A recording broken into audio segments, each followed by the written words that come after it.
that is being delivered. And that is, according to me, is one of the challenges that we need to overcome.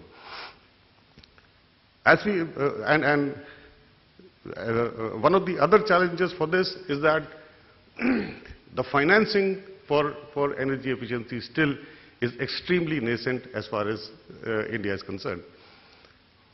The risk associated by various banks and financial institutions is still very, very high.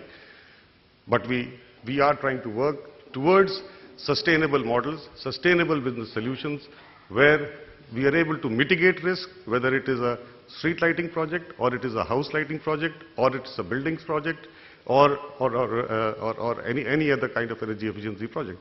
And let me just spend a minute on why the risks are high. Unlike all other businesses, energy efficiency is an intangible asset. You really can't measure energy efficiency because the energy efficiency is a factor of two things. So, A, what is the reduction in the wattage of the equipment installed? For example, if you have a 60-watt incandescent bulb, now you use a 7-watt or 8-watt LED bulb. The second factor is the number of hours that you use that equipment. Now, before, when you are using an incandescent bulb, you are using it for 3 hours. But you switch over to LEDs, you start using for 20 hours. There is no energy efficiency. I mean, you may say that I have not reduced my energy cost. So therefore, this is a factor that always makes this sector very difficult across the world, and therefore you need an agreed way to measure and monitor energy savings, which usually adds, when you look at from the financial side, that adds to the risk of investment, that adds to the risk as far as a banker is concerned looking at a project. And therefore, there is a need for standardization of this methodology, and which is what we are trying to work on.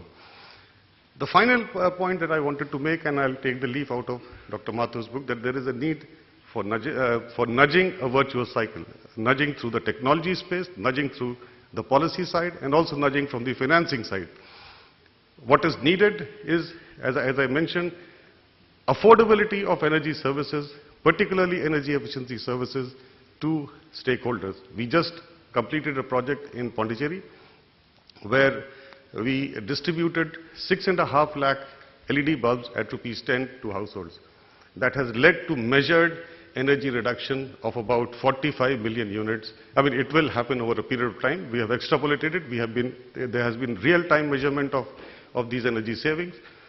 But more importantly, you see the social benefit of that whole scheme. The way the citizens of Pondicherry have come out in large numbers and taken up that scheme. The social benefit is something that most us policymakers usually do not account for it. The second part, again, staying in Pondicherry, is the street light project that we did. And if ever any one of you go to Pondicherry and you drive down from Chennai, from the East Coast Road to Pondicherry, as you are about to enter Pondicherry, there's a 5-kilometer stretch of road which has been lit up by LED lights. As you cross that road, there is another 3 or 4 kilometers of road which belongs to Tamil Nadu. The difference is stark.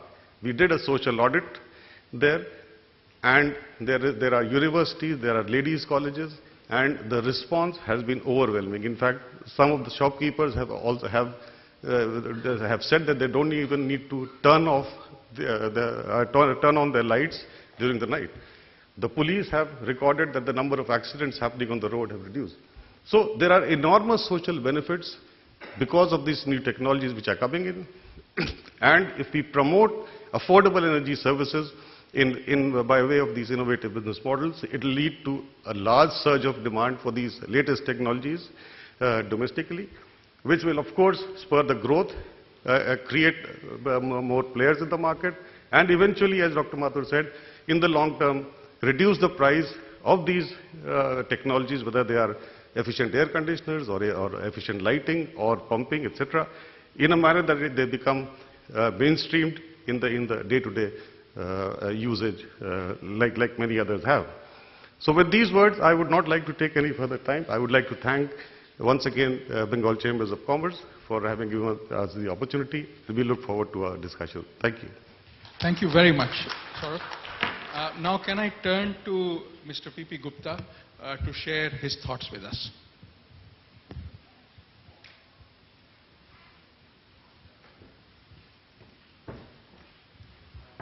I know this works.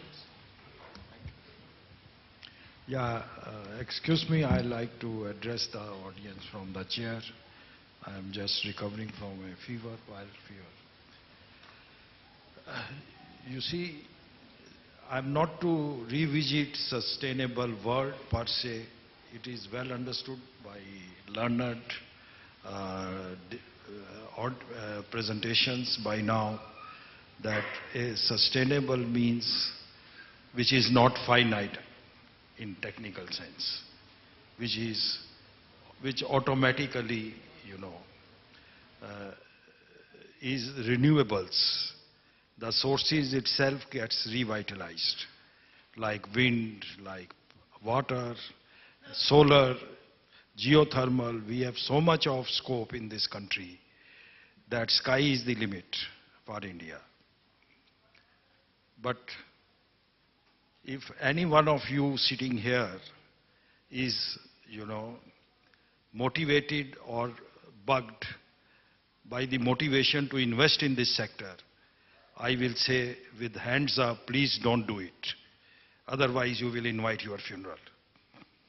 The policy framework in this country is so bankrupt, and the way it is implemented in this country is shame, I'll say. It is put to shame. The whole nation should be put to shame. This is how the investments have been abused and rebuked, I will say. This is two words. You may find my reaction very, very aggressive, but it is a hardcore truth, sir. This is what I will say. The very firstly, the very Electricity Act we made in this country has never seen the day to the benefit of the consumers. Both the privatization started simultaneously in telecom and power. You see where telecom is today and where we are in power. We are nowhere. A monopoly remains a monopoly. I can debate at length because I was part of the very Electricity Act when it was getting crafted. We knew what we were having vision with Mr. Prabhu, that what we ought to do, and before him with Mr. Kumaramangalam, what we are looking out of it. But the way it got implemented, the way it got politicized, it is something, unimagined. A sensible nation can never do it. Number two, I'll say, the monopoly, as Mr. Nigam has said, has always remained a monopoly in this country. We could never break the monopoly, whether it is public or private, both. All wants monopoly. And as long as it's a monopoly, consumer cannot be served, nor measured and benchmarked, I'll say. Whether he has been really served. Yes, system has become a lot more efficient. In 2-3, we had a losses 45%. Nationwide, today we may say it is 22%. Some states are better over the others. We are targeting now 15%, but a long way to go. But coming back to the green power, it ought to be a part of a national framework. No state standalone can afford it, number one, and nor sustain it. The very system of creating the regulatory tariffs called FIT is a big, hoax, because many utilities cannot afford it. They sign agreements because it's a, great thing to be a part of green power, sustainable power, but those agreements are, whether they will get served over the economic life of the asset, it will be my dream to see it in reality. Here and there it will get tweaked, and some policy framework will be made.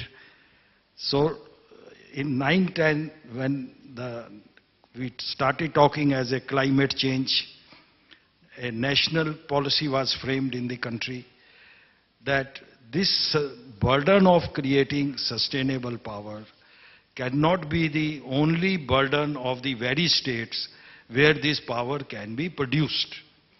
It must be shared nationwide. So we drafted a two-part mechanism.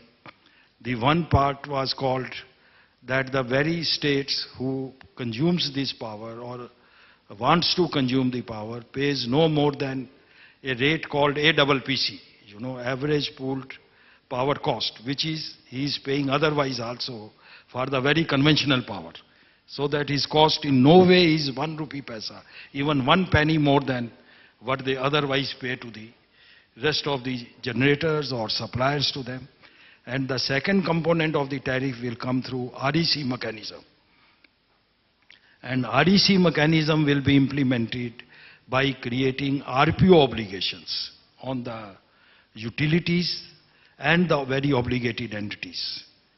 And those RPOs will be used to redeem the RECs, and that mechanism will be market driven through the power exchanges, but with a floor price defined in both solar REC as well as in the other REC framework. But the real story is totally other way around. It never remained a national framework, number one. All 26 regulators in this country tweaked the regulations halfway down. Having adopted them in 9-10, they started tweaking the regulations. Rather than becoming the extended arm of the policy, they all became the body of the policy. If you have 26 policies now defining the regulations, can that policy be successful? That policy never became successful, sir. RPO and very RPO, obligations remained so half-hearted that it again remained skewed. Some of the states never came out of it, and those who came out were so pretense that they never meant anything in doing it. And having done it, some of them started backtracking on it, as if they have wrongly done it, So the very myth in this situation, as understood here, that renewable is a costly power, itself is a myth. This is what I will like to smash. You see, what have we targeted as a society? In 9-10, we were only targeted 5%, growing by 1% per year, so that we are at 15% by 2020. That was the national policy to start with. So the reality is we are far short of it.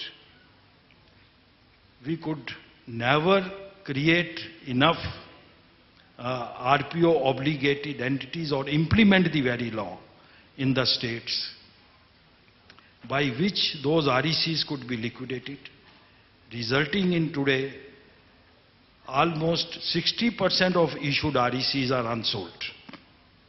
The RECs worth 1,500 crore rupees are lying unsold in the country. Now, what will be the confidence of the investor in these assets who have invested in it? It's a part of a tariff. A tariff merely cannot be repaid out of APPC. But the more interesting part is, none of the states also with the policy framed for their benefit were honest in setting APPC. Everybody was wiser when APPC is to be computed. I don't know why, sir. We all justify our tariffs in the states on the name of reliability. Mr. Nigam has said in CII and today also, sir. But what is the multiple of APPC in the state, Nigam sir? That need to be examined. What is the cost of that reliability you are talking? That is equally important. That is what I will like to say.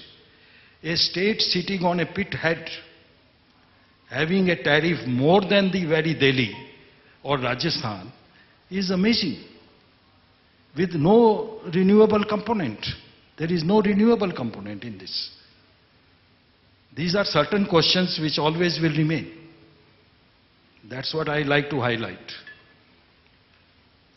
Thirdly, you see, this mechanism again need to be rolled back to a national platform.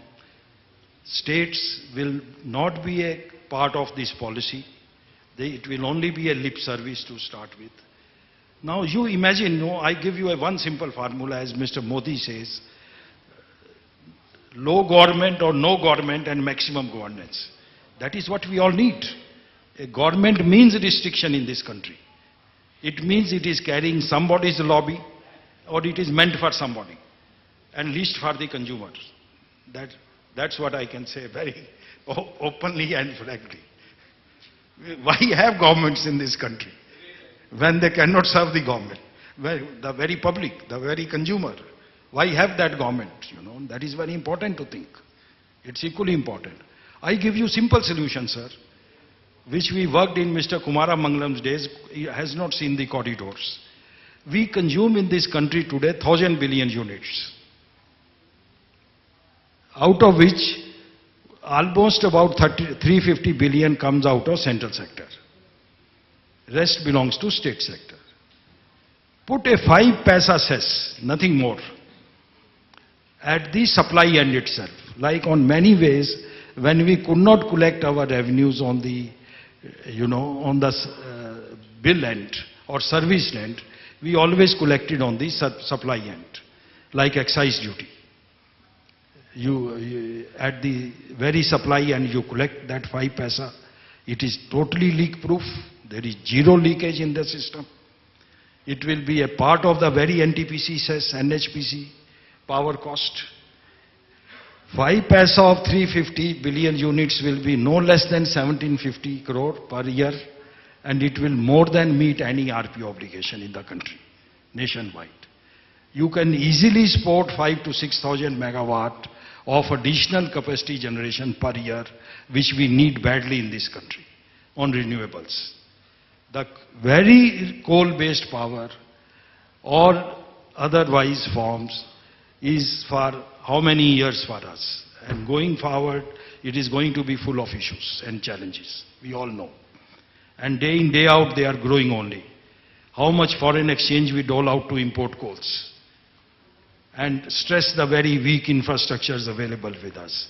A 5 paisa cess on a normal power in the country, only at the central spool level, leaving another 65% free to the states to give free power to agriculture, subsidized 50 unit consumers of Mr. Nigam, as much he wants, he can distribute 65%. Even today, I am sure his fully billed customers are at least 35% in his list of consumers. So it is so easy to practice a regime. You don't need to innovate. It is not a rocket science. The way people condemn this power is more hurts me as an engineer. It is an infirm power, sir. It cannot be stored, sir. It is this problem, sir.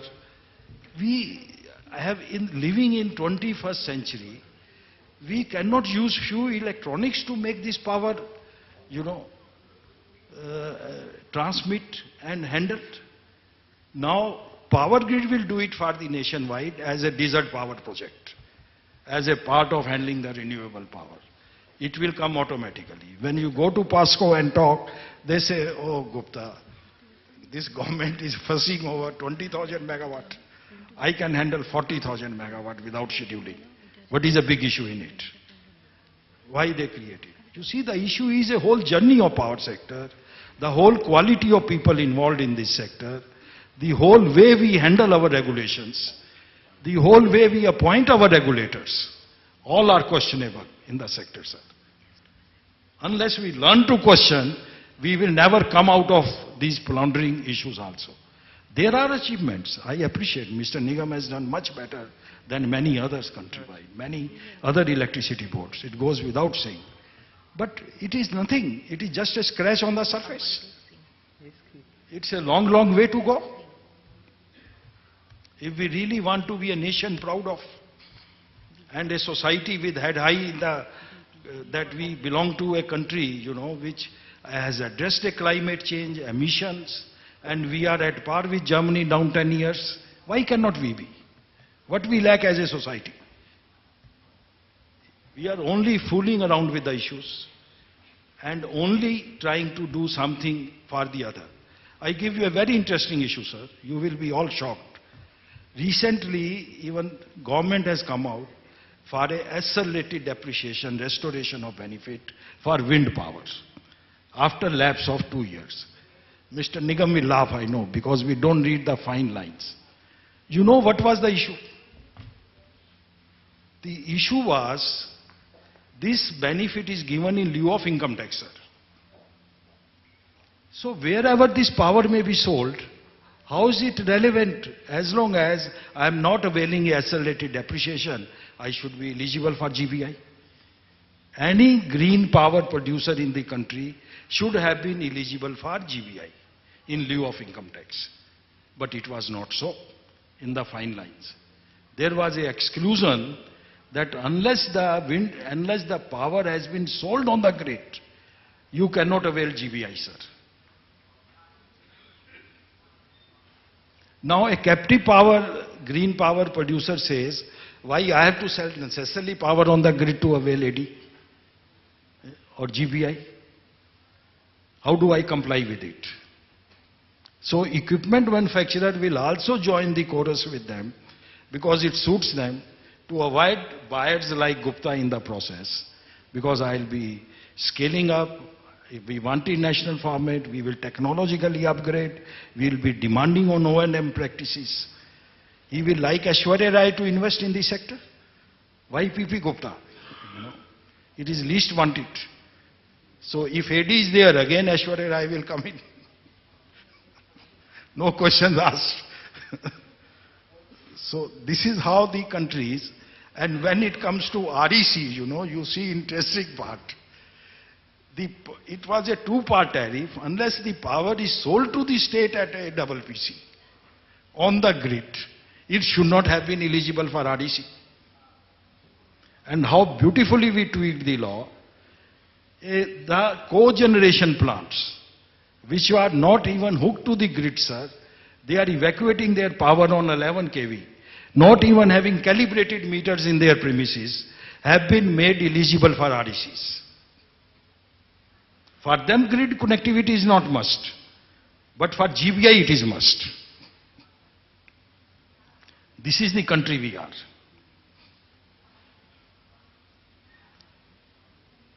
I leave it to, you know, prudence of all educated professionals here, that how we learn, how we govern our country. And we don't know.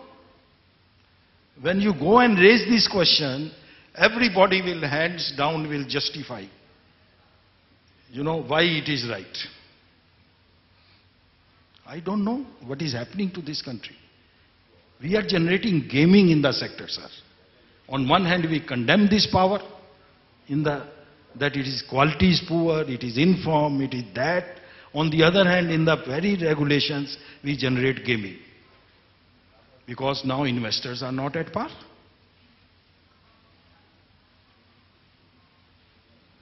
And the last of the resort will be where I set up my capacity in Tamil Nadu.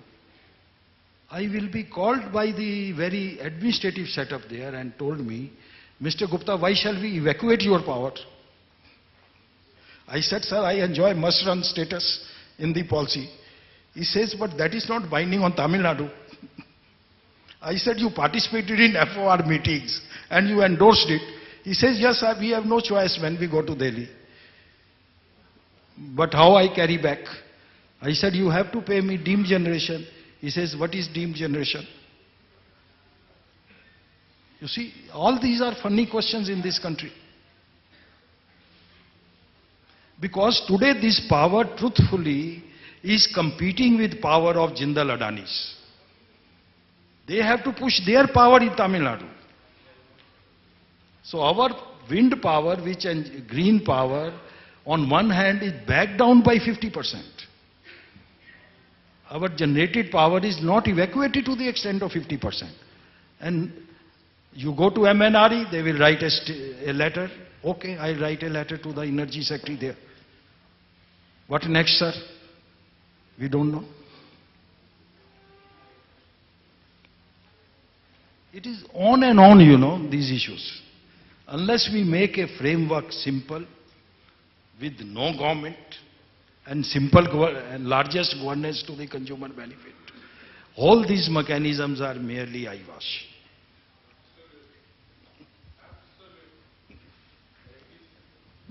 I'm sure Mr. Gupta is not suggesting that all the mechanisms for purchasing renewable energy is removed, because that would be, I think, throwing the baby out with the bathwater. But I do hear two important interventions.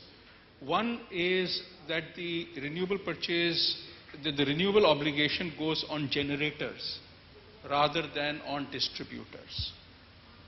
The 5 paisa that he was talking about on the generating side. And the other is that the consumer has the choice of the generator rather than it being a monopoly with the distributor. I think these are important issues that one needs to discuss, which, based on the experience that we have had, would need, what are the lessons learned to do these kinds of interventions? Will they yield a result that is more favorable than what we have had?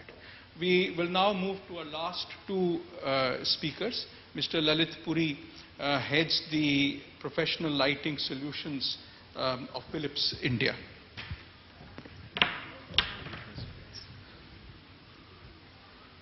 Can you help me using my slides?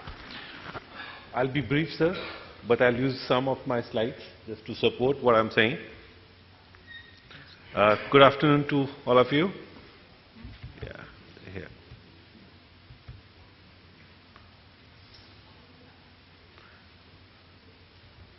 The right one? Yeah. Okay, I'll talk of energy efficiency and lighting. Quite a lot of things have been said.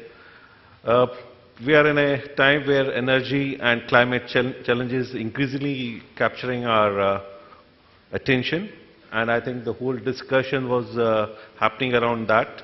So I'll confine myself to lighting, and lighting is the most visible form of consuming energy, and globally it's 20% that what we consume as energy goes in lighting, and in India also it's about the same. As we are changing our lifestyle, we talked about that also in the morning. So we need more light, more energy efficient light, and now what we are talking is of digital lighting. And the lighting industry is set to change the game. Technology is advancing at an unprecedented pace, and the LED revolution provides triple win solution for consumer, environment, and our economy. If we see, like, this is a study which was done a few years back. In 2011, the LED globally was 18% and 82% was conventional, and by the end of next year, we are expecting the LED would be contributing to the 50% of lighting. By the way, if I give the numbers for India, we are still around 7-8%, but if I take the professional side, excluding the home segment, we would be somewhere around 17-18%, and it's growing very rampantly. By the way, if I take my own business, which is a professional lighting solution, this year my 50% of the sale would be coming from the LED products, so which was 3 years back just 7-8%.